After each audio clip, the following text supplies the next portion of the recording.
military, no matter which branch you're in, fitness is a big part of it.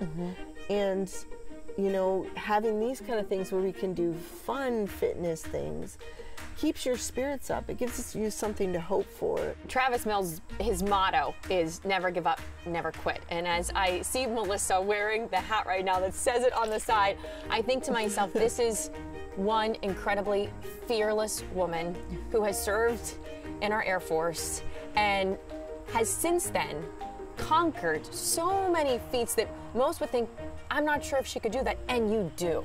And it's just, thank you for your service, and it's a blessing to sit here with you, to talk with you today. Can we get into your background a little bit in your time in the Air Force? So I was a security forces in the Air Force, and I deployed to Afghanistan. And then I got injured there, and I had a traumatic brain injury and some other injuries in my back and stuff like that. And so I went through a long journey of being in the CASIF. If you don't know what that is, that's the tent in Afghanistan at the hospital, like ones that they want to ship out as soon as they're stable.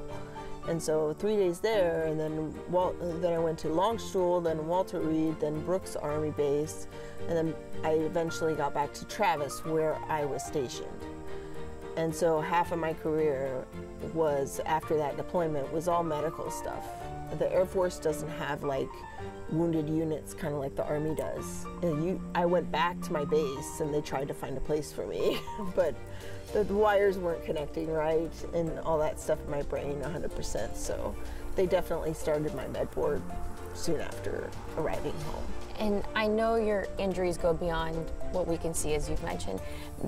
But your leg injury, when you experienced that, you went through a point in time where you thought, how am I going to do the things I want to do still?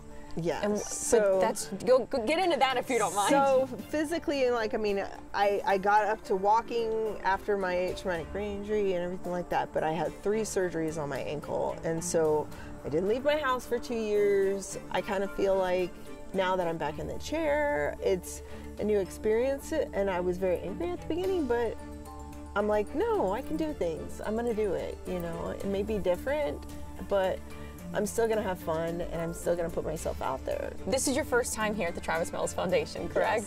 Yes. You have such a beautiful soul, and it just shines through in what you do, but how has this so far been for you to experience this? Because I know this is absolutely different. When you've gone to other situations, you've kind of done this on your own as a veteran. Now you are able to bring family with you. Yeah, so I really like this event because it's a little bit calmer, you know, like you have things planned, but you know, you can show up when you want, you know, and participate as much as you want. You're not like forced to do anything. You know, there's a lot of people that want to constantly contribute to what's going on here. And I think it's always important for them to see why they're doing this. And so for you, how meaningful is it for you that there is an organization that exists like this? Well, I think without this, if I didn't have all these opportunities to do these active things, no matter what level of disability I was at, this is something that somebody now, if they get in a kayak or they go fishing, maybe there's a lake where they're from or something like that, they can incorporate this and learn that it's okay to connect with other people, and even with your family unit, you know, to have that quality time is important. Would you feel that this could absolutely be life-changing for the veterans who come here? Yes, yes. Especially when you have family and somebody who's in the military, or has been in the military. We've changed, especially after deployment. And so sometimes we can be different, and that's hard for the children to understand.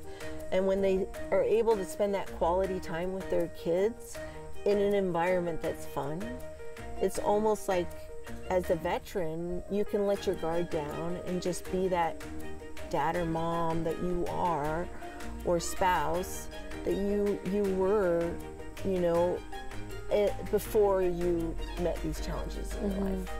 It has been such a pleasure over the last few days getting to witness you do all of these incredible things. And again, I know that your story will inspire so many others from Cleveland who you don't know, who might say, you know what, the fears I had, look at what she's done. She's fearless. You are the definition of fearless. And I think you're just an inspiration to so many people out there, no matter what they might be going through in their life. So thank you, and thank you for your service once again. Thanks. And I hope that you're having a wonderful time here.